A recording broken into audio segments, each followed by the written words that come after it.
Грузинский дядя-доктор штопал Катю долго и аккуратно. Катя считает, что ему тогда понравилась нога, и он не хотел с ней расставаться.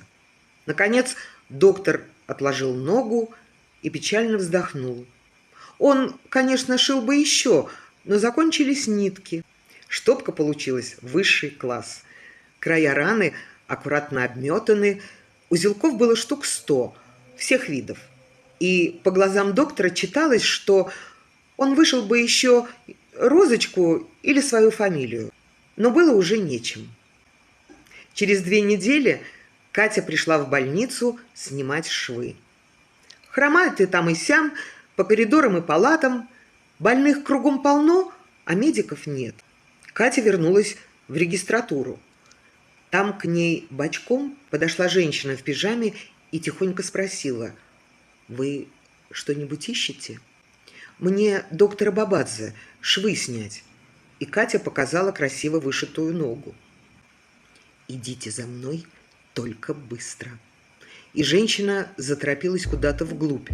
По дороге озиралась. Прежде чем выйти на лестницу, смотрела вверх и вниз в пролеты. Катя смело шла за психической в пижаме. Они пришли к палате с оторванным номером. Женщина постучала секретным запутанным стуком и вошла внутрь, предварительно осмотревшись. Через минуту вышла под руку с доктором Бабадзе. Он тоже был в пижаме и вышел, предварительно осмотрев коридор. Выглядело все очень таинственно и подозрительно. Отряд стал пробираться приблизительно на юго-запад. Зашли в котельную. Доктор достал из кармана пинцет и ножницы, опустился перед Катей на колени и начал срезать узелки. Больная женщина встала на стреме.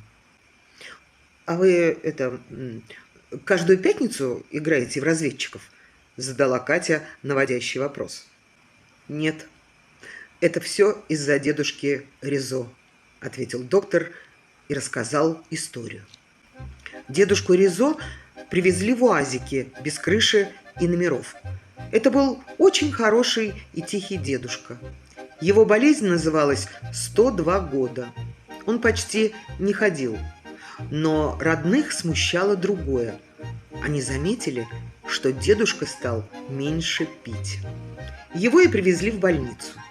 Дед неделю улыбался, шутил, щипал младший персонал, а потом тихо уплыл пасти райских баранов. Главным недостатком усопшего была кровожадная родня неимоверной численности. Она должна была вот-вот спуститься с гор в больницу. И рассказывать внукам, как дела у пращура, никто не хотел. С точки зрения горца, джигит практически бессмертен. По крайней мере, в юношеские 102 года человека можно только застрелить. А сам по себе он не умирает. По предыдущим дедушкам известно, что родня станет бегать и размахивать саблями. Если встретят кого-то в белом халате, то могут что-нибудь отсечь нужное. Поэтому персонал надел пижамы и прячется. Нужно просто выждать. Время кипения джигита не превышает пары часов. На прощание они проткнут шины скорой и поедут домой. Доктор поднялся с колен и собрал инструмент. Женщину в пижаме он назвал Натальей Ивановной и попросил ее перевязать ногу, а сам ушел. Наталья Ивановна достала из декольте бинты, йод и стала перевязывать. А Катя ощутила невероятную сопричастность и огромное уважение к нелегким будням горных медиков.